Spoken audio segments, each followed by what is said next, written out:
अब रुक कर लेते हैं खबरों की ओर। तो दिल्ली से इस वक्त की बड़ी खबर आपको बता दें, पूर्व पीएम अटल जी का आज 100वीं जयंती। सदैव अटल पर राष्ट्रपति ने दी श्रद्धांजलि, पीएम मोदी, उपराष्ट्रपति ने भी दी श्रद्धांजलि, गृह मंत्री अमित शाह भी इस दौरान मौजूद रहे। इसके अलावा तमाम बीजेपी नेताओं ने अटल जी को दी श्रद्धांजलि। तो आपको बता दें कि आज पूर्व प्रधानमंत्री अटल बिहारी वाजपेयी की 100वीं जयंती, इसको लेकर सभी ने श्रद्धांजलि अर्पित की। राष्ट्रपति द्रौपदी मुर्मू ने श्रद्धांजलि अर्पित की, पीएम मोदी, उपराष्ट्रपति ने श्रद्धांजलि अर्पित की। इस दौरान गृह मंत्री अमित शाह सहित तमाम बीजेपी नेताओं ने अटल जी को श्रद्धांजलि अर्पित की।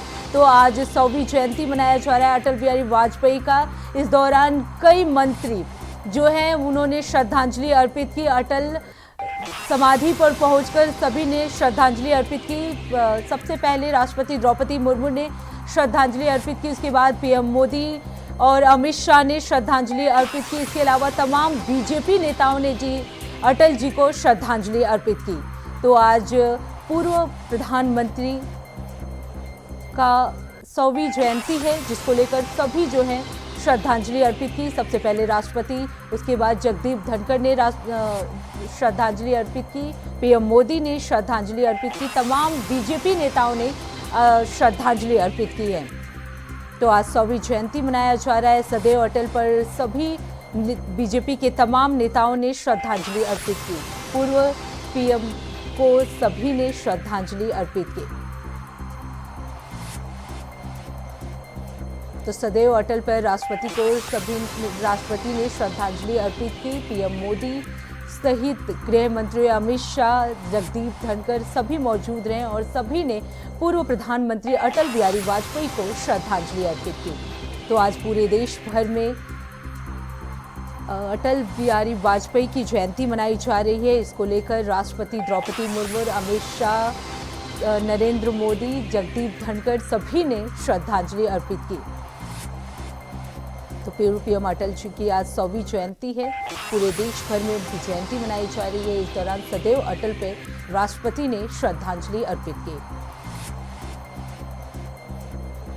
तो सदैव अटल पर सुबह से ही कार्यक्रम चल रहा है। सभी नेता जो है वो वहां पहुंच रहे हैं। सभी लगातार जो है श्रद्धांजलि अर्पित करते हुए नजर आ रहे हैं। आपको बता दें, तमाम बीजेपी नेताओं ने अटल जी को श्रद्धांजलि अर्पित की। सबसे पहले राष्ट्रपति द्रौपदी मुर्मू ने की, उसके बाद पीएम मोदी ने श्रद्धांजलि अर्पित की। अमित शाह इस दौरान मौजूद रहे, उन्होंने श्रद्धांजलि अर्पित की। उपराष्ट्रपति जगदीप धनखड़ भी मौजूद रहे। लोकसभा अध्यक्ष ओम बिरला भी श्रद्धांजलि अर्पित की। अब रुक कर लेते हैं अगली खबर की। खबर लखनऊ से है, जहां सपा प्रमुख अखिलेश यादव ने कुंभ के मेले में सुरक्षा व्यवस्था पर चिंता जताई है। एक्स पर पोस्ट कर कहा कि ये भाजपा सरकार में प्रयागराज महाकुंभ 2025 की तैयारी सच्चाई है। कम से कम पुलिस विभाग का काम तो बहुत पहले ही पूरा हो जाना चाहिए था, क्योंकि सुरक्षा चक्र का प्रबंधन किसी अंतिम दिन की प्रतीक्षा नहीं करता। प्रयागराज की आहत जनता पूछ रही है कि महादानी सम्राट हर्षवर्धन की प्रतिमा हटाने के लिए तो भाजपा सरकार बहुत तत्पर थी, पर वैसी तेजी प्रशासनिक प्रबंधन के लिए क्यों नहीं दिखाई जा रही है। इसके साथ ही अखिलेश का कहना है कि अगर शासन प्रशासन महाकुंभ की तैयारियों में विफल हो गया तो सहायता करने के लिए हम अपने सच्चे समर्पित कार्यकर्ता भेजने का प्रस्ताव रखते हैं, क्योंकि भाजपा वाले तो कहीं खाने कमाने या चुनाव के जोड़ जुगाड़ में लगे होंगे। तो आपको बता दें कि सपा प्रमुख अखिलेश यादव ने एक बार फिर विपक्षी पार्टियों पर हमला बोला है। महाकुंभ की तैयारियों को लेकर उन्होंने तंज कसते हुए कहा है कि अब तक तो सुरक्षा व्यवस्था जो है वो पूरी तरह हो जानी चाहिए, लेकिन ये बीजेपी की सरकार है, उनका पूरा ध्यान जो है वो केवल खाने पकाने और चुनाव के जुगाड़ में ही लगा रहता है। तो एक बार फिर अखिलेश यादव ने बीजेपी पर तंज कसा है। महाकुंभ की तैयारियों को लेकर ये तंज कसा गया है। आपको बता दें, उन्होंने कहा है कि वैसी तेजी प्रशासनिक प्रबंधन में क्यों नहीं दिखाई देती। इसके साथ ही अखिलेश ने कहा कि अगर शासन प्रशासन महाकुंभ की तैयारियों में विफल हो गया तो सहायता करने के लिए हम अपने सच्चे समर्पित कार्यकर्ता को भेजने के लिए तैयार हैं, क्योंकि भाजपा वाले तो कहीं खाने कमाने या चुनाव के जोड़ जुगाड़ में लगे होंगे। तो एक बार फिर सपा प्रमुख अखिलेश यादव ने बीजेपी पर तंज कसा है। कुंभ के मेले को लेकर उन्होंने चिंता जताई है, सुरक्षा व्यवस्था पर सवाल खड़े किए हैं। तो आपको बता दें कि एक बार फिर सपा प्रमुख अखिलेश यादव ने तंज कसा है।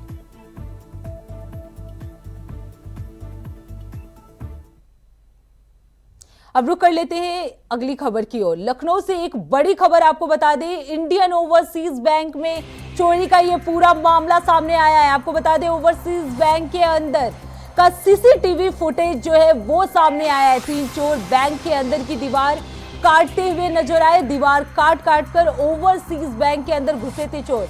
तो बैंक में बने सेफ रूम की दीवार काटते दिखे शातिर चोर।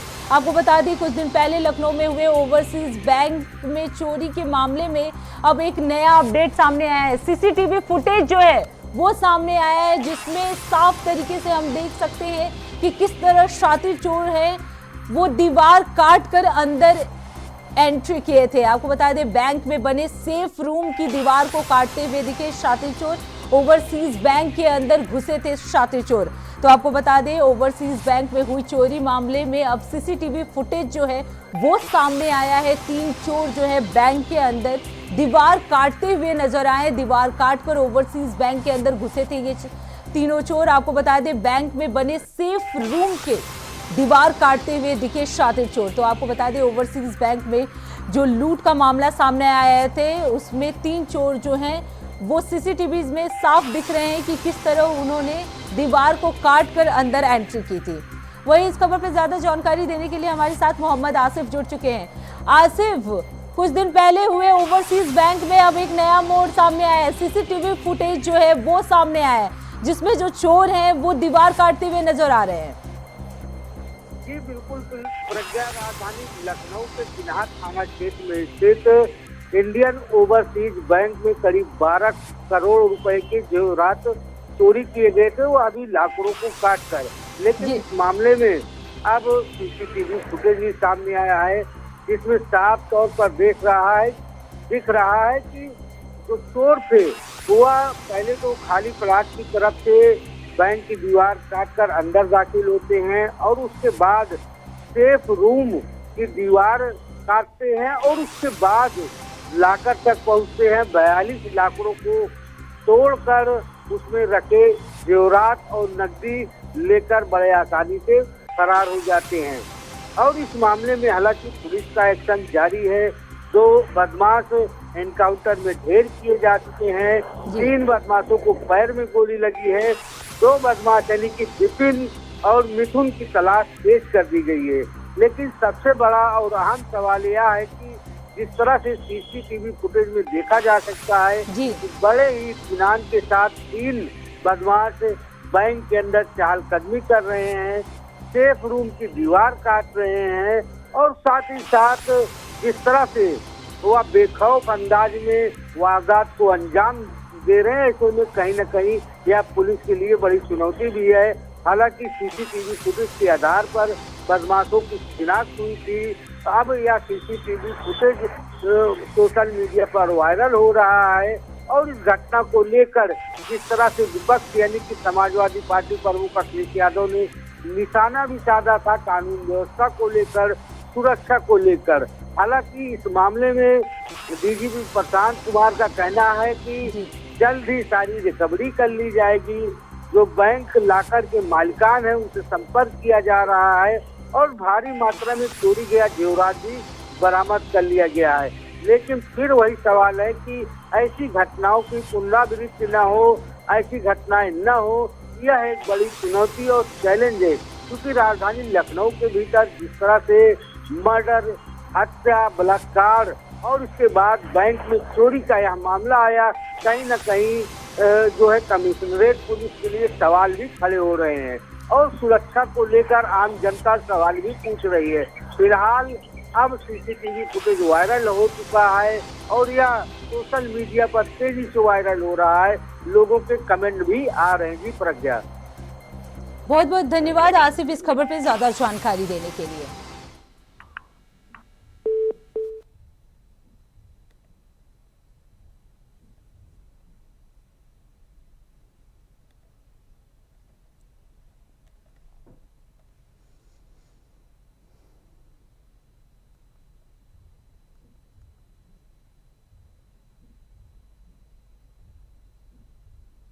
अब रुक कर लेते हैं अगली खबर की। खबर मथुरा से है, जहां थाना सदर बाजार पुलिस और रिवॉर्डेड टीम द्वारा सरकारी आर्मी कैंटीन के 1,83,44,589 रुपए की धोखाधड़ी कर हड़पने वाले अभियुक्त को पुलिस ने गिरफ्तार कर लिया है।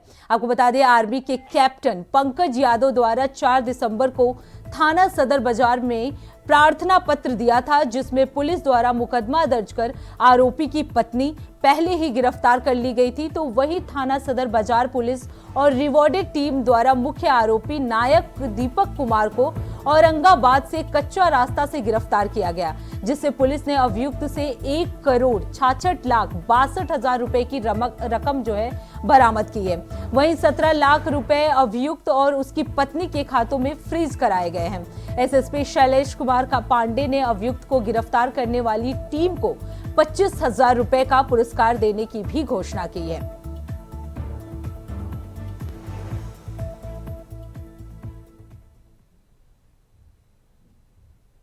4 दिसंबर को कैप्टन पंकज यादव जो वन को मथुरा में पोस्टेड हैं, उनके द्वारा एक लिखित तहरीर दी गई थी, जिसमें ये बताया गया था कि उनके यहाँ कैंटीन में काम करने वाला एक कर्मचारी जिसका नाम नायक दीपक था, उसने लगभग 1,83,00,000 रुपए का गबन कर लिया। प्राप्त तहरीर पे तत्काल अभियोग पंजीकृत किया गया।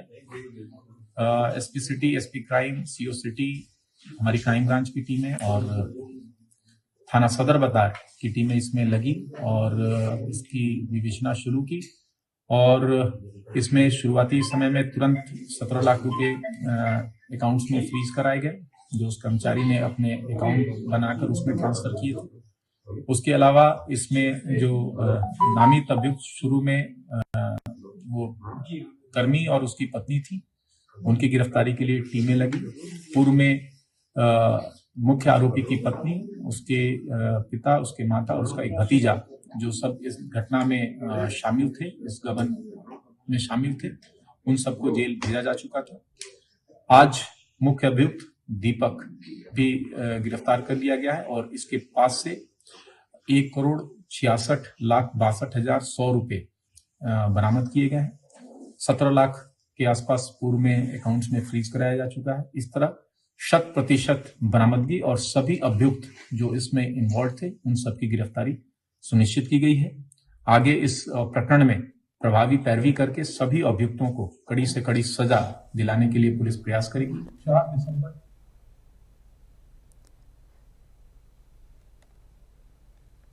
वहीं इस खबर पर ज्यादा जानकारी देने के लिए मोहम्मद फारूक हमारे साथ जुड़ चुके हैं। फारूक, क्या कुछ पूरी जानकारी है? जिस तरीके से करोड़ों का गबन किया गया है, उसमें पुलिस ने जो मुख्य आरोपी उसे गिरफ्तार कर लिया है, क्या है पूरी जानकारी?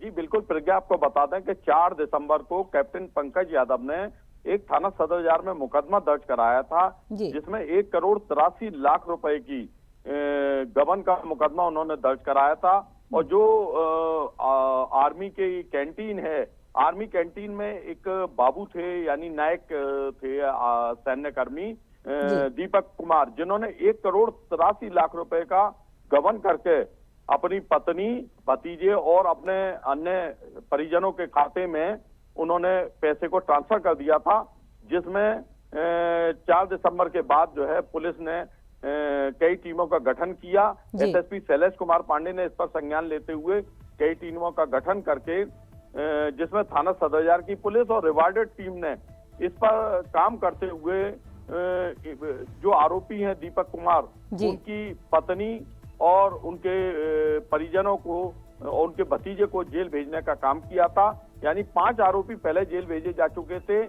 कल मुख्य अभियुक्त जो है दीपक कुमार को पुलिस ने गिरफ्तार किया और गिरफ्तार करने के बाद में पुलिस ने 1,66,62,000 रुपए की धनराशि को उनसे बरामद किया।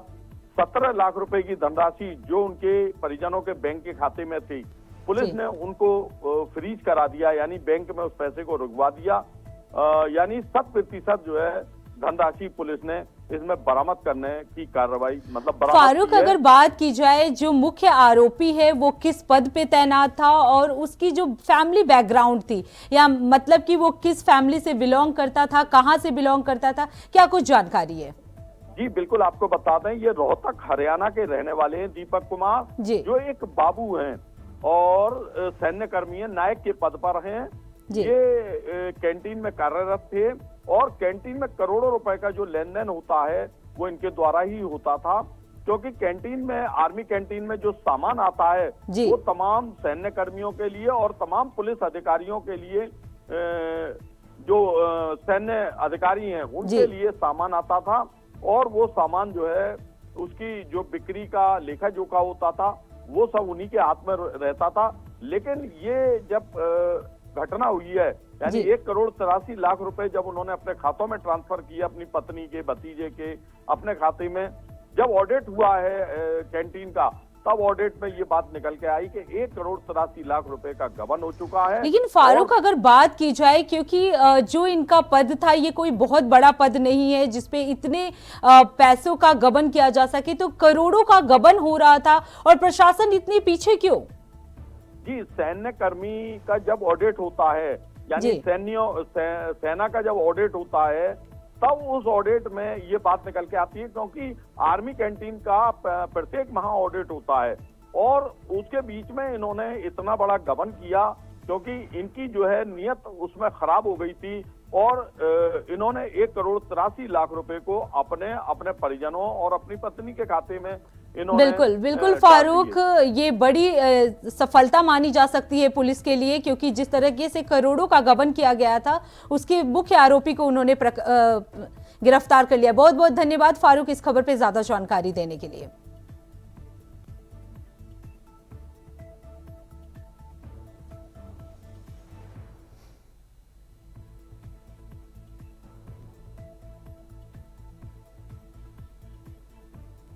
तो फिलहाल इस बुलेटिन में इतना ही। देश दुनिया की तमाम बड़ी खबरों के लिए देखते रहिए इंडिया वॉइस। तब तक के लिए नमस्कार।